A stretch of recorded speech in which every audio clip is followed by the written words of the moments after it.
Il me semble que les humains se parlent de moins en moins. Or, pour vivre dans le monde dans lequel nous vivons aujourd'hui, il faut qu'on se parle. Quand je dis « il faut qu'on se parle », ça veut dire qu'il ne faut pas que les humains se regardent, comme on dit, en chien de faïence.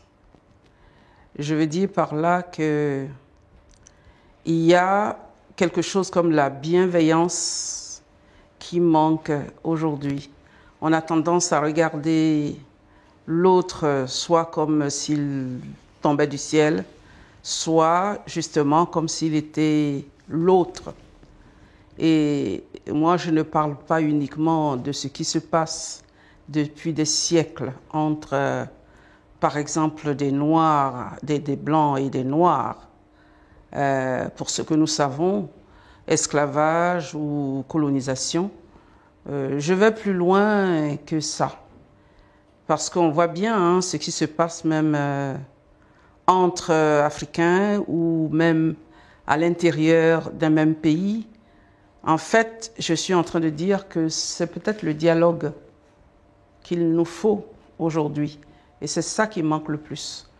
Le dialogue, pour moi, c'est un lien fondamental. C'est comme ça qu'on essaie d'échanger, pas seulement des paroles, c'est aussi des sentiments, c'est aussi la manière de sentir qu'on vit et qu'on respire, parce que j'aime bien ce mot respirer.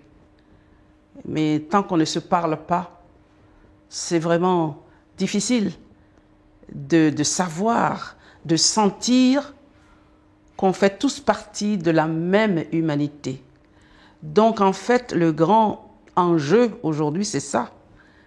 Comment faire en sorte que on puisse tous et toutes appartenir à une humanité commune avec évidemment des tonalités différentes. Parce que c'est vrai que chacune et chacun a ses cultures, religions, manière d'habiter, etc. Mais comment on fait pour dépasser tout cela?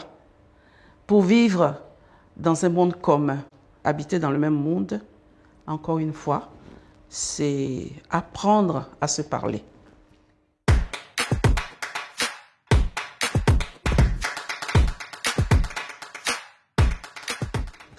Je pense que vous avez tout à fait compris ce que je veux dire.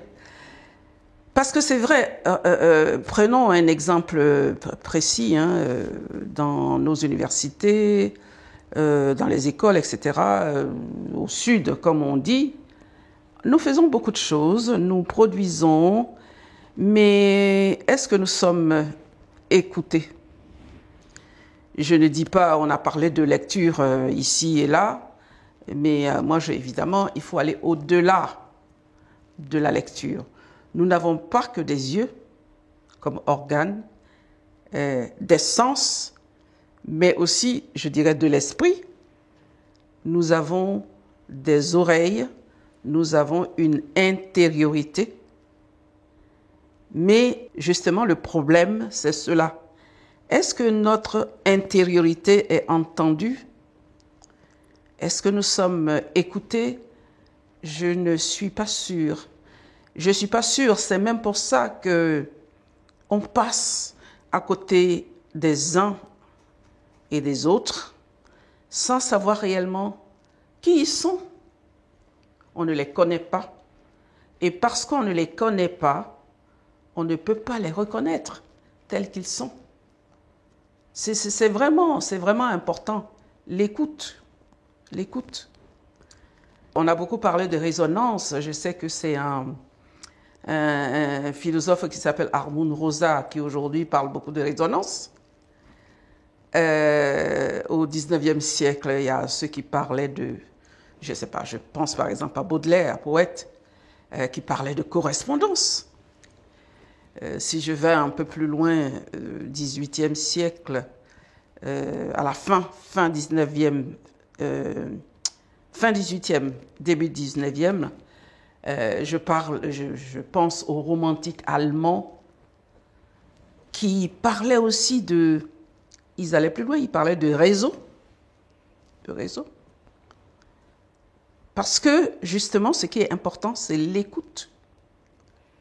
Si on imagine une toile, à supposer que ce soit comme une toile d'araignée, j'aime bien donner cette image-là. Vous savez, dans la toile d'araignée, il y a des points. À supposer qu'on mette à chaque point d'une toile d'araignée un vivant. Il faudrait que chaque fil puisse justement, je dirais, vibrer. Parce que quand ça vibre, on sait qu'on le ressent. Et ça aussi, il me semble que c'est une écoute vraiment profonde. Profonde. Voyez, c'est pas qu'on se touche. Évidemment, on est séparés. Je tiens à cette idée-là, on est séparés. Mais parce que justement on est séparés, il y a quelque chose entre nous. Parce que si on n'était pas séparés, ce serait la fusion. Et quand il y a la fusion, on n'écoute plus l'autre. Pour qu'il y ait une véritable écoute, il faut qu'il y ait un minimum de séparation. Mais au milieu de l'un et l'autre, il y a quelque chose qui passe, comme un courant. Et c'est à ce moment-là qu'on sait, qu'on respire, qu'on est en vie, qu'on se connaît, même si on ne se connaît pas, et qu'on arrive à se reconnaître comme étant justement des êtres vivants.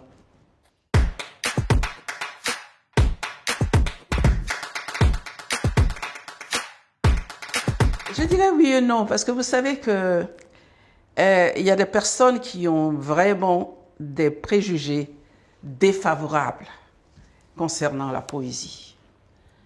Mais on le sait, enfin, tout le monde le sait, que dans toutes les cultures, il y a des formes de poésie.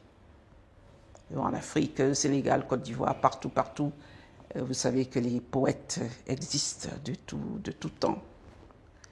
Mais curieusement, dans la vie moderne, dans les villes, il suffit de parler de poésie, on dit voilà, ça c'est des rêveurs. Ils n'ont pas les pieds sur terre.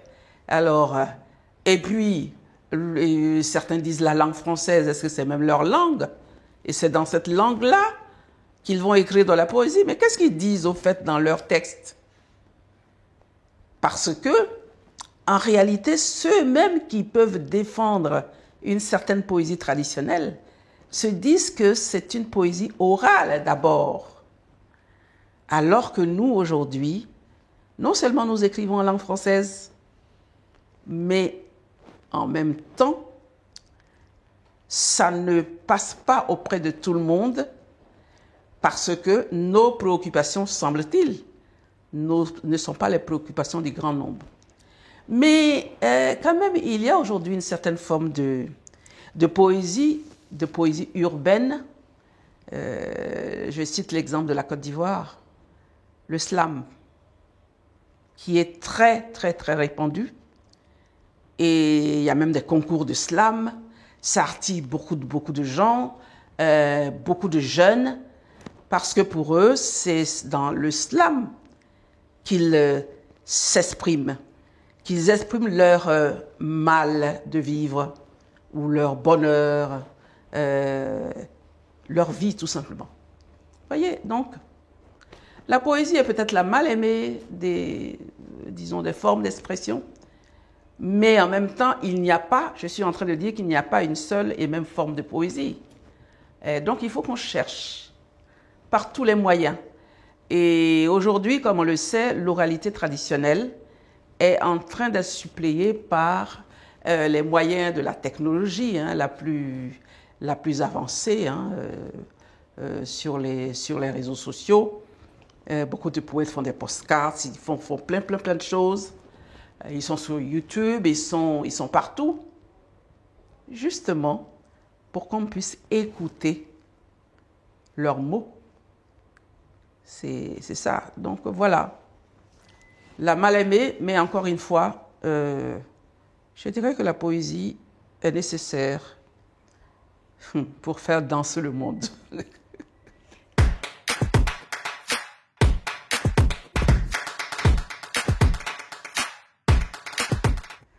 Comment on devient poète? Je dirais qu'on ne naît pas poète, justement. On ne naît pas poète. Je me pose la question de savoir si ce ne sont pas les circonstances, mais aussi l'éducation, mais aussi des événements importants qui font qu'on devient poète. Si je prends mon exemple, bon, ce n'est pas vraiment le meilleur exemple, mais quand j'étais petite fille, je vivais dans une sorte de mutisme, à tel point que on disait à ma mère, est-ce que ta fille, elle n'est pas muette? Peut-être qu'elle est née muette. Je n'étais pas muette, c'était pas ça.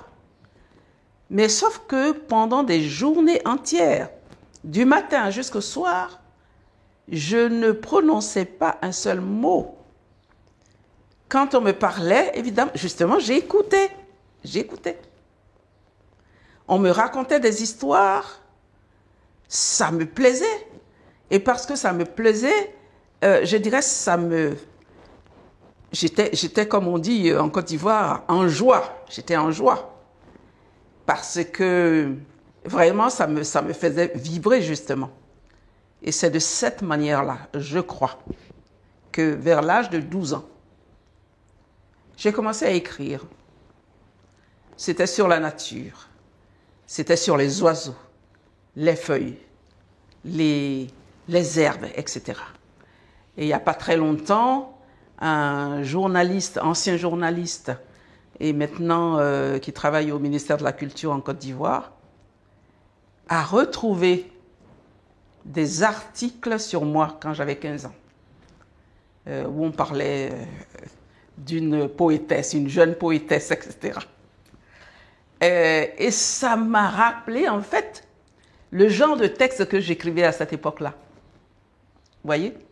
Donc, avec le temps, effectivement, je peux dire que je suis devenue poète, mais comme je l'ai dit dans un texte publié en 2017, je n'en sais rien.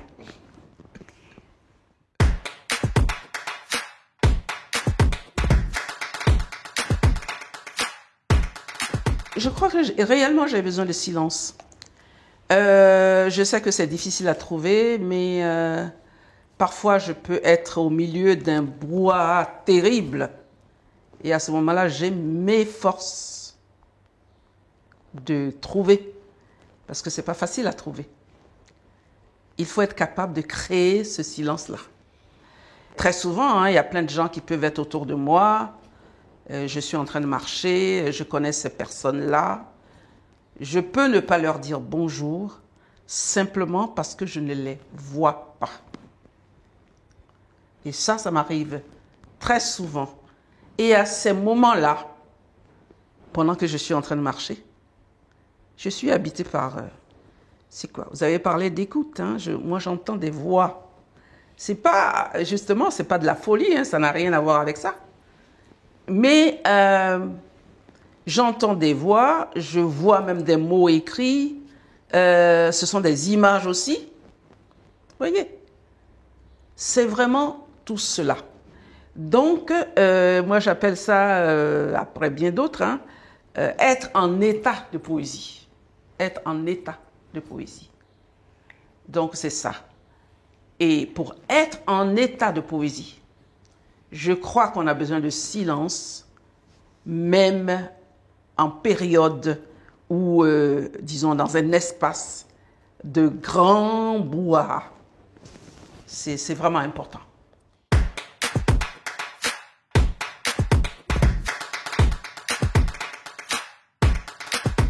Je pense que c'est peut-être d'abord dès l'enfance. Vous savez, aujourd'hui, il y a beaucoup d'enfants qui souffrent pour mille et une raisons. D'abord socialement, parce que les parents eux-mêmes sont stressés, ils ont des problèmes, et quand ils ont des problèmes, les enfants ressentent ça très fort. Et donc, effectivement, je crois qu'il faut faire attention à cela. Et dès l'enfance, mettre les enfants en condition d'être des êtres humains. Et je crois qu'en Afrique, on a quand même cette possibilité-là. Il y a une chose qui m'a toujours frappée. Dans de très nombreuses régions en Afrique, on porte les bébés. Dès qu'ils sont tout petits, on les met là. Regardez les femmes, elles vont aller au marché, elles sont au champ, elles sont même en train de piler. Le bébé est ici. Voyez? Et regardez le visage de ces tout petits. Parfois, ils ont même 1 an, 2 ans. Hein. Ce n'est pas que des tout petits, tout petits. Ils sont heureux à ce moment-là. Mais on sait que à partir de 3 ans, 4 ans, 5 ans, on va le laisser, ou là, si c'est un garçon ou une fille, on laisse là-bas, de l'autre côté, parce qu'on est complètement submergé par 1001 choses. Mais il me semble que l'état de, ce que je pourrais appeler l'état de grâce entre une mère et son enfant ne devrait pas s'arrêter si tôt. Bon. Mais vous savez ce qui se passe, hein, la plupart du temps, dans les pays africains, il n'y a pas de structure, je veux dire étatique ou territoriale, ou, etc., qui puisse venir en aide, par exemple aux mères, pour s'occuper des enfants, pour les, comment dire, les socialiser. C'est ça, parce que c'est aussi ça, créer le lien. Montrer à ces enfants-là qui sont des êtres humains. On sait, hein, toutes les études qui ont été faites depuis je ne sais pas combien de temps, qui montrent bien que des enfants qui sont élevés, enfin, ou recueillis, entre guillemets, par des animaux, ils vont vivre comme des animaux, ça on le sait. Donc, il faut commencer très jeune à montrer qu'ils sont ou qu'ils doivent être le plus possible des êtres humains. C'est un apprentissage. Ça veut dire quoi? Qu'ils doivent savoir où sont les règles, les bonnes manières. J'ai toujours pensé que les bonnes manières, ça commence par le bonjour et le bonsoir. Vous voyez, là, j'ai toujours pensé qu'il faut que les gens se parlent. Mais ça commence par le bonjour, le bonsoir, au revoir. C'est ce genre de formule qu'on ne doit jamais oublier et que les enfants doivent apprendre dès le bas âge. Et c'est comme ça qu'on établit, on apprend. Parce que pour moi, c'est pas de la théorie, hein, c'est pas... Là, on est en train de voir là comment établir des liens. Ça commence d'abord comme ça. Et si je peux me permettre, je cite un livre qui a marqué des générations de... c'est pas seulement des Africains. Parce qu'aujourd'hui, quand on parle d'universalité, il y a des livres comme ça. Je parle du Petit Prince de Saint-Exupéry. Moi, c'est un livre qui m'a nourri. Et ça m'a rappelé des contes que racontaient grand-mère, cousine, etc., etc. Parce que c'est tout un voyage. Dessine-moi un mouton. Voilà. On se parle. C'est-à-dire, on ne se connaît pas, ils viennent de se rencontrer et quelque chose se passe. Ils vont se parler. Et ainsi de suite. Il y a plusieurs personnages dans ce texte et il y a à chaque fois une conversation. Donc, apprendre à créer des liens, c'est d'abord apprendre à converser. Je veux dire, c'est pas peut-être plus compliqué que ça, mais vous savez, c'est très compliqué parce que on n'y pense pas. Et quand les enfants ont dépassé un certain stade, ils sont tout le temps en train de bouder, On leur dit, ben, un tel est arrivé, est-ce qu'au moins tu peux dire bonjour? Et c'est de mauvaise humeur. Ils sont très souvent de mauvaise humeur. Et ils ont l'impression qu'on les oblige. Ça ne devrait pas être une obligation. Ça devrait se faire par plaisir. Voilà.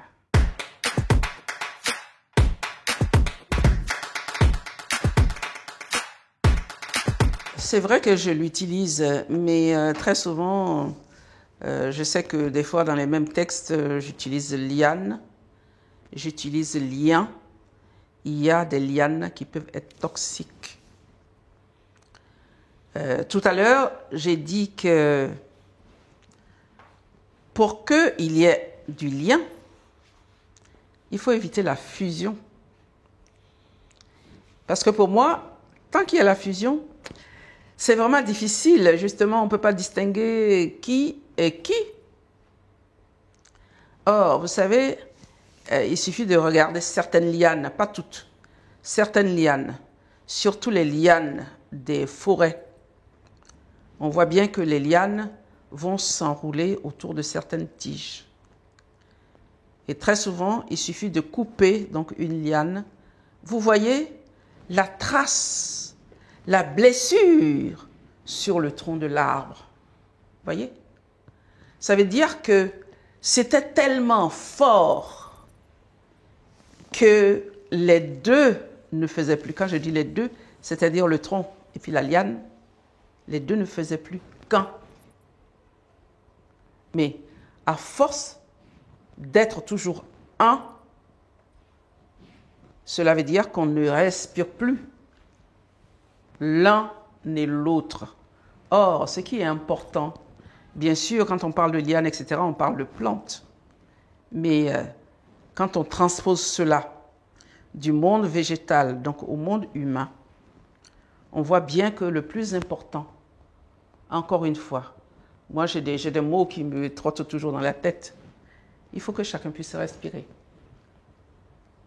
Et tant qu'on ne peut pas, qu'on se sent étouffé par quelque chose, à partir de ce moment-là, ça ne va plus.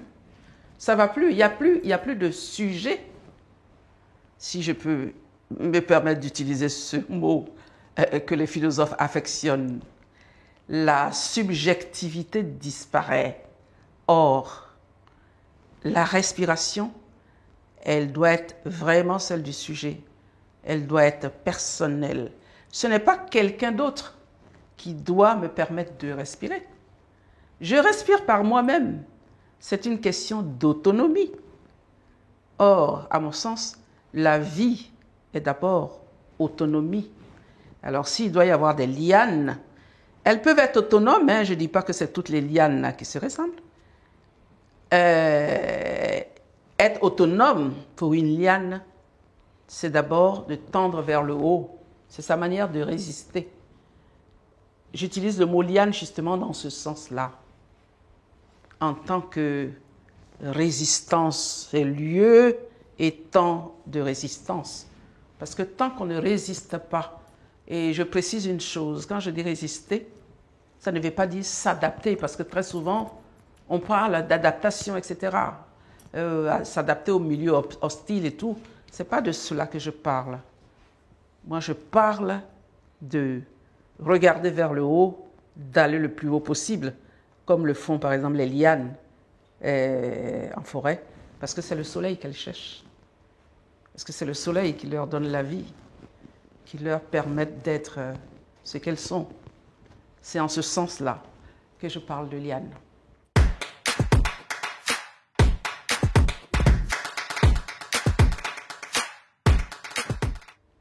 Je suis dans un monde, nous sommes tous, ou toutes, nous vivons dans un monde où il y a vraiment un monde fait d'obstacles. Il y a des obstacles partout. Il y a des frontières partout. Dès que vous mettez le pied quelque part, il y a une difficulté, ainsi de suite. Donc, en même temps qu'on ouvre l'œil, le plus important, c'est de garder l'écoute pour ne pas être écrasé au premier carrefour. Pour moi, c'est ça qui est le plus important. C'est pour ça que je dis toujours, la poésie, être en état de poésie, c'est pas rêver, c'est pas être dans un autre monde, c'est réellement avoir les pieds sur terre. Or, avoir les pieds sur terre, c'est être éveillé, entre guillemets, mais l'éveil, ça passe encore une fois, ça passe par l'écoute, ça passe par la parole, ça passe aussi, et je le dis quelque part, ça passe aussi par la poignée de main, ça passe aussi par la calebasse, vous voyez, la calebasse d'eau qu'on offre à l'étranger qui arrive.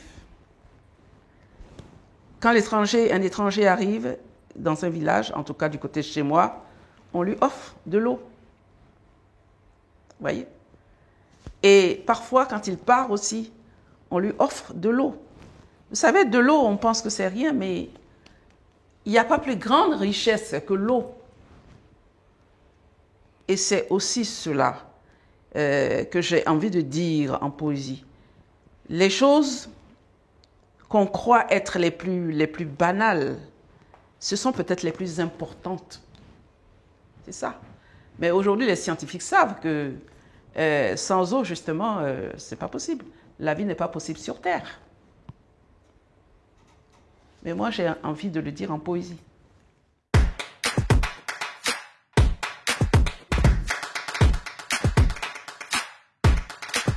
Je parle souvent de ma mère, c'est pas par hasard que je parle d'elle, parce que c'est grâce à elle que je connais un peu le monde, enfin, ce qu'on appelle le monde sauvage. Pour moi, ça n'a rien de sauvage, puisque je trouve que c'est un monde qui civilise justement les êtres humains.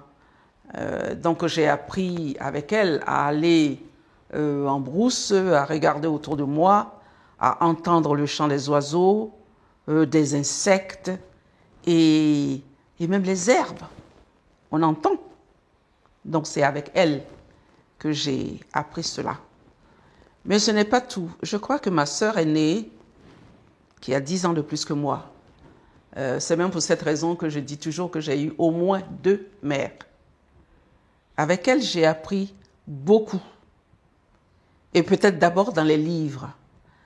Parce que quand elle a fini ses études universitaires, moi j'avais 12 ans, elle rentre donc en Côte d'Ivoire, elle avait fait ses études en France, elle rentre en Côte d'Ivoire avec un tas d'encyclopédies, évidemment qui n'étaient pas de mon âge. Et voilà que je me plonge dans des livres qui n'étaient pas de mon âge. Et voilà aussi qu'elle me raconte des tas d'histoires qu'elle a vécues, ou même des histoires d'écrivains, ou des livres qu'elle a lus. Donc ça aussi, ça m'a marqué. Mais ce n'est pas tout. Je peux citer quelques professeurs. Je cite par exemple mon professeur de Cagne, qui était un homme, quand je dis un homme méticuleux, on le voyait, ça s'est passé à Paris, on le voyait tous les jours à 7 heures du matin. On était en haut là, du lycée Fénélon. On savait exactement à la minute près quand il va passer, où il va être, à quel moment il va être dans la classe. C'est grâce à lui, parce que c'est lui qui, le premier, m'a fait lire le philosophe Aristote. C'est lui. Parce qu'avant lui,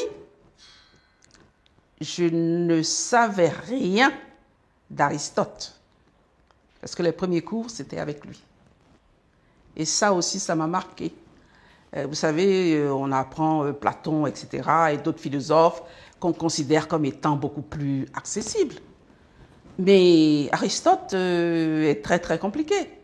Donc, vous voyez, ça aussi, vraiment, ça m'a marqué.